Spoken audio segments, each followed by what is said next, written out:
अगर मुझे जी भर के कोई मिठाई खानी हो तो मैं ये मलाई खाजा खाना पसंद करूँगी, क्योंकि ये मिठाई इतनी मज़ेदार, इतनी खस्ता बनकर तैयार होती है। हलवाई से ज़्यादा अच्छी मलाई खाजा मिठाई हम घर में बनाएंगे। तो मलाई खाजा मिठाई बनाने के लिए मैंने एक बोल ले लिया है और इसके ऊपर एक स्टेनर रख लिया है, और स्टेनर से छान कर हम इसके अंदर ऐड कर देते हैं 2 कप मैदा। तो 2 कप मैदे से हमारी 8 से 10 मलाई खाजा बनकर तैयार हो जाएंगी। तो यहाँ पर मैदे को हम छान कर लेंगे, क्योंकि मैदे में काफ़ी गुठलियाँ और कचरा होता है, और इस तरह से जब हम मैदे को छान लेंगे तो मैदा काफ़ी हल्का फुल्का सा हो जाएगा। तो मैदे को छानने के बाद अब इसी स्ट्रेनर के अंदर मैं ऐड कर देती हूँ 1/2 टीस्पून बेकिंग पाउडर, और बेकिंग पाउडर को भी हम छान लेते हैं, और छानकर मैंने इसको बोल में ऐड कर दिया है। इसके साथ ही मैंने इसमें ऐड कर दिया है 2 टेबल स्पून घी।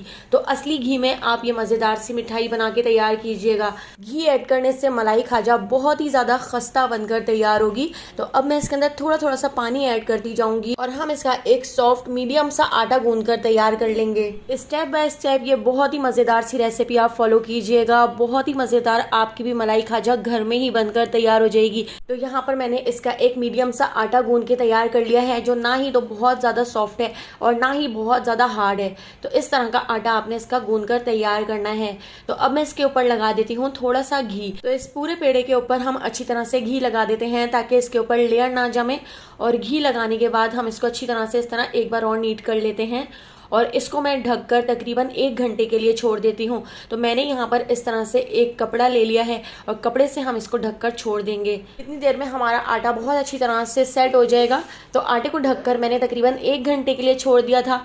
अब हम इसकी फिलिंग के लिए एक मज़ेदार सा खोया बना के तैयार कर लेते हैं। तो मैं खोए को घर में ही बना के तैयार करी हूँ। आप चाहें तो आप बाज़ार का खोया लाकर भी उसकी फिलिंग कर सकते हैं, लेकिन घर का खोया बहुत ही ज़्यादा मज़ेदार बन के तैयार होता है। तो मैंने यहाँ पर 1 लीटर दूध ले लिया था, और दूध को हमने तकरीबन 15 मिनट तक मीडियम टू लो फ्लेम पर पका लिया है। हमने दूध को इतना पका लेना है कि दूध का इस तरह से खोया बनकर तैयार हो जाए, इस तरह से दूध गाढ़ा सा हो जाए। तो देखिए यहाँ पे हमारा खोया भी बनकर तैयार हो चुका है। तो इसके अंदर मैं ऐड कर देती हूँ 2 टेबल स्पून मिल्क पाउडर। तो मिल्क पाउडर को हम इसके अंदर अच्छी तरह से मिक्स कर लेते हैं। इसके साथ ही अब मैंने यहाँ पर कुछ ड्राई फ्रूट्स ले लिए हैं। तो मैंने यहाँ पर बादाम, पिस्ते और काजू ले लिए हैं, जिनको मैंने हावन दस्ते में अच्छी तरह से कूट लिया था। और ड्राई फ्रूट्स भी हम इसके अंदर अच्छी तरह से मिक्स कर लेते हैं, और इस मिक्सचर को हमने इतना पका लेना है कि ये मिक्सचर इस तरह से कढ़ाई को छोड़ दे। तो यहाँ पे हमारा बहुत ही ज़बरदस्त सी फिलिंग के लिए खोया बनकर तैयार हो चुका है। तो इस खोए को भी हम साइड पर रख देते हैं। अब यहाँ पर मैं इसका शीरा बनाकर तैयार कर लेती हूँ। तो मैंने 1 कप चीनी ले ली है, और चीनी को मैंने इस तरह से सॉस पैन में ऐड कर दिया है, और आधा कप मैंने यहाँ पर ले लिया है पानी। पानी भी हमने चीनी के अंदर ऐड कर दिया है, और इसके अंदर मैं ऐड कर देती हूँ 3 हरी इलायची। और इलायची ऐड करने के बाद इसको हम अच्छी तरह से मिक्स करते हुए पका लेते हैं।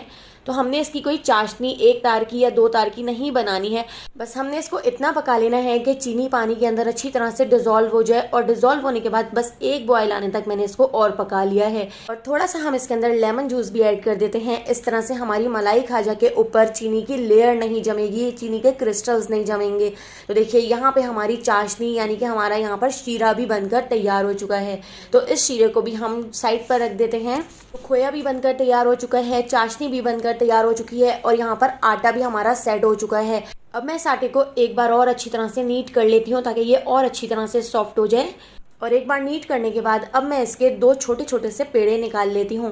तो देखिए इस तरह से मैंने 2 छोटे पेड़े निकाल लिए हैं, और एक हम इसके अंदर से निकाल लेंगे बड़ा सा पेड़ा। आप देख सकते हैं कितनी इजी तरीके से हम ये मलाई खाजा बना के तैयार कर रहे हैं। तो आप भी बिल्कुल इसी तरीके से अपने घर में इस मलाई खाजा को बना के तैयार करें, जो खाने में बहुत ही ज़्यादा टेस्टी लगेगी। तो देखिए 2 छोटे पेड़े और एक बड़ा पेड़ा निकाल लिया है। तो एक छोटे पेड़े के ऊपर हम डाल देते हैं इस तरह से फूड कलर। तो मैंने इस तरह इसके ऊपर रेड फूड कलर डाल दिया है, और रेड फूड कलर डाल के इसको हम अच्छी तरह से मिक्स कर लेते हैं। तो इतना मिक्स कर लेना है कि इस पेड़े के ऊपर अच्छी तरह से पूरा कलर आ जाए। इसी तरीके से दूसरा छोटा पेड़ा भी ले लिया है, और इसके ऊपर हम डाल देते हैं ग्रीन फूड कलर। अगर आप फूड कलर का इस्तेमाल नहीं करना चाहते तो आप सिंपल तरीके से भी इस मलाई खाजा को बनाकर तैयार कर सकते हैं, लेकिन हम यहाँ पर इस तरह से ओरिजिनल मलाई खाजा बना के तैयार करें, जो काफ़ी कलरफुल होती है और खाने में टेस्ट बहुत ही ज़्यादा मज़ेदार होता है। तो रेड वाले पेड़े को उठाकर हम इस तरह से बेल लेते हैं। तो इस तरह लंबाई में इसको पतला सा बेल लेती हूँ। तो रेड वाले पेड़े को हमने इस तरह से अच्छी तरह बेल लिया है। अब ग्रीन वाले पेड़े को भी बिल्कुल इसी तरह से हम पतला सा और लंबा सा बेल लेते हैं। तो जितना पतला और जितना लंबा आप कर सकें तो बस उतना ही आप इसको इस तरह से बेल लीजिएगा। और इस तरह से दोनों पेड़ों को बेलने के बाद अब मैं साइड पर रख देती हूँ। तो मैंने इनको इस तरह से एक ट्रे में रख दिया है। इसके साथ ही मैंने बड़ा वाला यानी कि वाइट वाला पेड़ा ले लिया है और इस वाइट वाले पेड़े को भी हम अच्छी तरह से बेल लेते हैं। तो इसको भी आपने पतला सा और बड़ा सा यानी कि जितना बड़ा हो सके आप उतना बड़ा इसको बेल लीजिएगा। तो देखिए इस तरह पतला सा और बड़ा सा हमने इसको भी बेल लिया है। और बेलने के बाद अब हम इसके ऊपर रख देते हैं पहले ग्रीन वाला पेड़ा, और ग्रीन वाले को इस तरह से फैलाकर मैं इसके ऊपर रख देती हूँ। और जो एक्स्ट्रा हिस्सा निकल रहा है उसको मैंने कट करके हटा लिया है। और रेड वाले को भी हमने बिल्कुल इसी तरह से इसके ऊपर रख दिया है। और साइड से आपने इस तरह से इसका रोल बना लेना है। तो इस तरीके से आपने इसका बिल्कुल टाइट सा रोल बनाकर तैयार कर लेना है। और रोल बनाने के बाद अब हम इसकी कटिंग कर लेते हैं। तो बस 1-1 इंच के फासले से हम इस तरह से इसकी कटिंग करके इसके पेड़े निकाल लेते हैं। तो यहाँ पर मैंने बहुत सारे पेड़े निकाल कर रख लिए हैं और इस तरह से अब हम इसको थोड़ा सा फ्लैट कर लेते हैं। और फ्लैट करने के बाद सारे पेड़ों को बिल्कुल इसी तरह से हम फ्लैट करके रख लेंगे। तो आपने इसको हाथ से इस तरह से दबा के फ्लैट करना है ताकि ये जो ज़बरदस्त सी कलरफुल लेयर नज़र आ रही है ये अच्छी तरह से इस तरह नज़र आए। तो आप इसको बेलन से मत बेलिएगा, बस हाथ से हथेली से आपने इस तरह इसको फ्लैट करना है। और 1 टेबल स्पून मैंने इसके अंदर इस तरह से खोया डाल दिया है और खोए की फिलिंग डालकर अब हम अच्छी तरह से इसको सील पैक कर लेते हैं। तो आपने इस तरह से दबा कर इसको पैक करना है ताकि खोए की फिलिंग इसमें से निकले ना, क्योंकि जब हम इसको ऑयल में फ्राई करेंगे तो ये फिलिंग खुल जाती है। तो इसलिए आपने बहुत ही अच्छी तरह से इसको सील पैक करना है। और सील पैक करने के बाद इस तरह से आपने इसके ऊपर डिज़ाइनिंग करनी है, जिस तरह से ये हलवाई वाली डिज़ाइनिंग होती है और हलवाई वाली मिठाइयाँ बनकर तैयार होती हैं। तो बस उसी तरह से आपने इसको थोड़ा सा प्रेस करके आगे की तरफ खींचना है और खींचने के बाद इस तरह से आपने इसको फोल्ड करके चिपका लेना है। तो इस तरह से बिल्कुल हलवाई वाली आपकी मलाई खाजा बनकर तैयार हो जाएगी। दिखने में तो बिल्कुल हलवाई वाली लगेगी लेकिन खाने में हलवाई वाली से भी ज़्यादा टेस्टी बनकर तैयार होगी। बहुत ही खस्ता मिठाइयाँ बनकर तैयार होती हैं। तो देखिए इस तरह से मैंने अच्छी तरह से इसको प्रेस करके आगे की तरफ खींचने के बाद इस तरह से ऊपर की तरफ हमने इसको चिपका लिया है। सारी ही मलाई खाजा बिल्कुल इसी तरह से मैंने बनाकर तैयार कर ली थी। और मलाई खाजा को तैयार करने के बाद मैंने ऑयल को गर्म करने के लिए भी रख दिया था। तो इसको फ्राई करने का जो स्टेप है वो सबसे ज़्यादा अहम है, क्योंकि आपने इस मलाई खाजा को लो फ्लेम पर फ्राई करना है। अगर आपने इसको मीडियम फ्लेम पर या हाई फ्लेम पर फ्राई किया तो समोसों की तरह इसके ऊपर बबल्स आ जाएंगे और ये बिल्कुल भी खस्ता नहीं बनेंगी। तो आपने इस मलाई खाजा को इस फ्लेम पर यानी कि लो से बिल्कुल थोड़े से ज़्यादा फ्लेम पर फ्राई करना है, बिल्कुल भी जल्दबाजी नहीं करनी है। एक राउंड को फ्राई होने में तकरीबन आधे घंटे का टाइम लग सकता है, क्योंकि हम इसको लो से थोड़े से ज़्यादा फ्लेम पर फ्राई कर रहे हैं। इसी से ही आपकी जो मलाई खाजा है वो बहुत ही ज़्यादा खस्ता बनकर तैयार होगी। तो देखिए इस तरह से जब इसके ऊपर कलर आना शुरू हो जाए तो आप इसको पलटकर दूसरी साइड से भी इसको फ्राई कर लीजिएगा। आप चाहें तो आप बड़ी कढ़ाई के अंदर ज़्यादा ऑयल लेकर और आप सारी ही डालकर एक साथ फ्राई कर सकते हैं, लेकिन मैंने 2 राउंड में इसको फ्राई कर लिया था।